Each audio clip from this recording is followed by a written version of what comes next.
Routine physical he completed this week, where an extremely detailed neurologic exam found no sign of cognitive decline, none at all. Over the Holly River. Look, in Washoe County in Nevada. Our natural wonders inspire, and the reflection inspires our to take action. America is a nation that can be defined in a single word. I was in the foothills of the Himalayas with Xi Jinping. Solid meeting with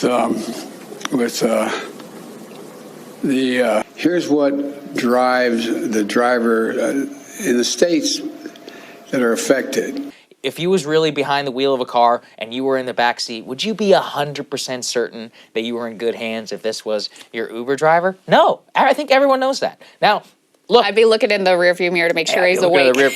So as of right now, I guess Biden has decided that he's going to run for a second term. And the way that's looking right now is that he shouldn't even be finishing out his first term.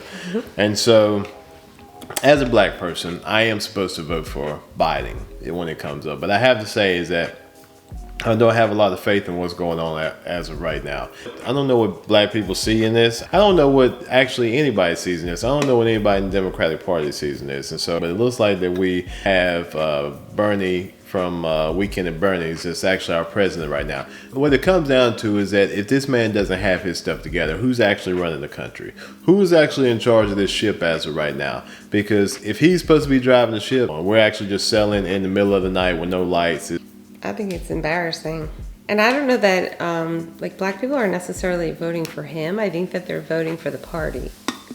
Yeah, but at the same time, is that if you're voting for the party, you're voting for him. And that's one of the things I don't understand is that black people will chastise other black people for questioning things. And then, to be honest with you, listen, I mean, almost anybody in the Republican runs right now, if we have to go with the whole Biden thing again, I'm going to have to vote for something else. I can't vote for this. I can't vote for this with a good conscience.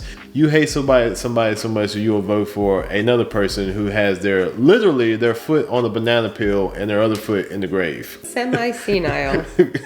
And I know, look, some days worse than others. And I know that's bad to say, but I mean, just look at the evidence. Looks like most of the concerns are what you would kind of expect, that he is not at the top of his game. He makes a lot of gaffes whenever he is in front of a camera. Thank you all. God bless you all. Let's go lick the world. They try to keep him hidden as much as possible. They try to keep him hidden as much as possible. He does very few interviews, very little interaction with the press. Biden started out 2022 forgetting what year it was. There's a lot of reason to be hopeful in 2020. He said those words on January 4th, 2022. They're worried about whether he can actually handle this and trying to condense the amount of time that he actually has to manage running a campaign. Every single time that he has an event or any of that, he just always is sticking his foot in his mouth. Watch me. If you think I don't have the energy level or the mental acuity, then that's one thing. They want him to shut up and not even be out on the campaign trail right now. I would wonder how other leaders actually think about us as a country right now. People said when Trump was in, that just being an American was embarrassing. Is this not actually embarrassing also? Is this not even more embarrassing? At least even if what he was saying for some people didn't make sense, at least he was saying it coherently. Even if you thought he was the stupidest man in the world, or even if you thought he didn't know what he was doing, at least his sentences were coherent. I don't know how you vote for this coming up. And honestly, I'm really starting to question some people. I have questioned people's integrity in politics before, but I'm really starting to question people's integrity now. And he ain't the only one. There's another lady, which I think her name is Dianne Feinstein. She is worse off than he is. She has not reported to work and will not give up her seat. But she has not been seen out in public, and God knows when. One thing that you can say about the Democrat Party is that they stick together. They're loyal.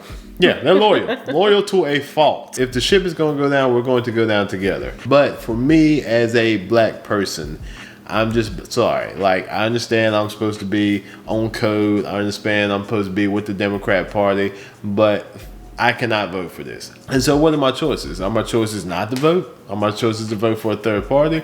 Or is my choice to vote for a Republican? Out of every single one of those choices, which one is the best choice for my vote? Is to vote for the Republican Party. You have to vote. My ancestors and everyone's ancestors fought for us to have the right to vote. And so what should I do? Not vote for this. You guys chose this. I didn't choose this. I didn't vote for him. Everything was going good in my life, so I'm sorry. I voted Mr. T this last time. I didn't vote for Mr. T the first time. It was like a WWE match to me. This didn't even seem real with him and Hillary. I did not like Hillary at all, but at the same time, he scared the shit out of me. When I woke up the next morning and I found out he was president, I was like, oh shit. Then Dave Chappelle came out and said, hey, on Saturday Night Live, wishing Donald Trump luck, and I'm going to give him a chance. And we, the historically disenfranchised, demand that he give us one too. why don't we give him a chance? I was like, you know what? I guess You have no choice. And it actually didn't turn out too bad. It didn't turn out too bad for me. I don't know about everybody else, but for me, it didn't turn out too bad. So as things rolled on, I was like, I kind of like a little bit of here and there. He was a little rough around the edges, and then as everything went on, things kind of seemed to be like, I was like, it's like he's kind of getting the reins of this. And so at the end of the day, I did vote for Mr. T the second time. I lost. And I was like, well, let's give Biden a chance. This chance hadn't looked very good to me. If the economy and everything was running the way that it was running and he was coherent, I'd be like, you know what? It ain't completely his fault. But when the economy is running and things are running the way that they're running right now and he's not even coherent. Falling. He can't remember anything. Other leaders of other countries are laughing at... You know what? I would say other leaders of other countries are not laughing because as of right now, I would feel that we look weak. And other leaders won't say anything. If I was a leader and I saw the United States right now and the way they look, I wouldn't say anything. I'd be like, yes, keep him. Keep him in office because we're making more progress and all these other countries are probably making more progress than they ever made because of our leadership as of right now. Because our leadership has no idea how to, honestly, probably wipe after number 2. I might be on the Mr. T train again if he decides to run because... To those I say the following. What do you have to lose?